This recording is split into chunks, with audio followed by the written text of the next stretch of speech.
and welcome to another episode of the CEOpeek. And today I have the great honor and pleasure to host with me Pamela Hawley, the CEO and founder of UniversalGiving. Hi, Pamela. Hello. She is actually award-winning of the Jefferson Award, which is the Nobel Prize of community service, and she have been invited 3 times to the White House, and have been featured on the homepage of Oprah, New York Times, you name it, a few other big names. And she's also a blogger, and she's writing for the blog Living and Giving, inspiring leaders to live life of love and excellence. My story goes back to Mexico. I come from a very strong and warm and loving family, and we were all there on vacation. And we were at a traditional marketplace where there was silver and burritos and Mexican music. And my dad and I walked down and peered down this cul-de-sac and saw all of these begging and starving children, maimed, unwashed. They looked like they hadn't had a shower in about a month. It was just really devastating for me, Dave, and I was about 12 at the time. And so that really changed my life. I've always been volunteering since that experience, but the key is, how can you make it so thousands of others can get involved too? We have 2 different services, Dave. One is the public marketplace, where anyone, you or your daughter or son or anyone, can go in and volunteer and give for free all over the world. We don't take a cut on the donation. We just want people to volunteer and give.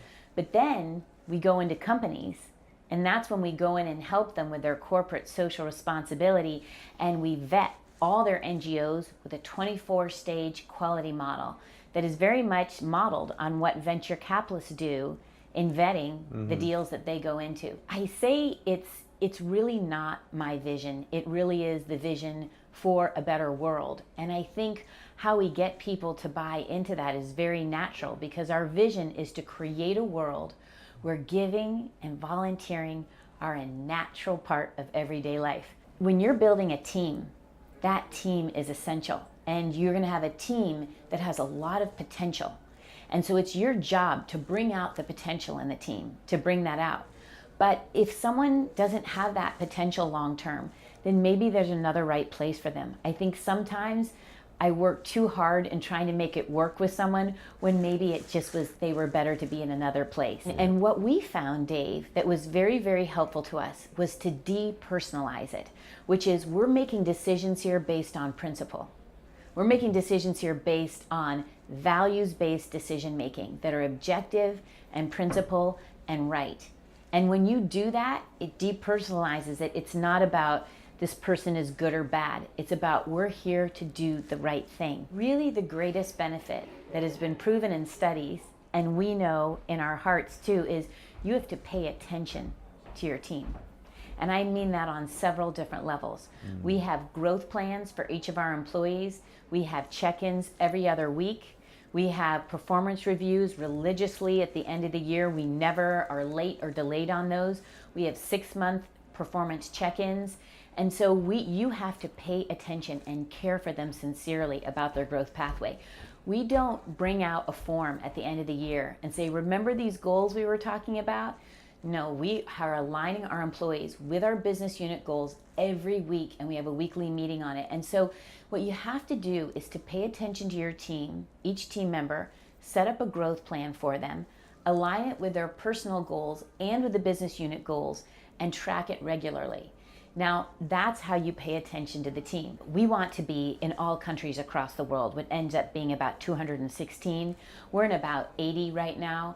And I would say that one of my biggest dreams, which we haven't accomplished, but we will, is to be able to get into the most dire areas across the world immediately and with effectiveness. When I was first starting out as a social entrepreneur in the 90s, Jed Emerson is a phenomenal social entrepreneur and very early leader in the 90s.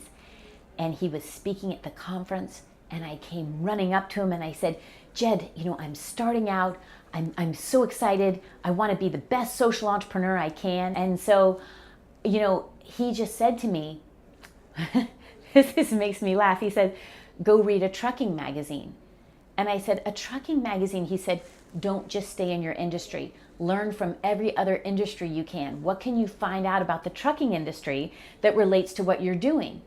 I've never forgotten that, Dave, because it pushes me to read all different sorts of things. And so for me, it's make sure you're learning from all industries and then applying that to what you do yourself. Thank you, Pamela, for being with us today. Thank you, And I appreciate Dave. the time that you took.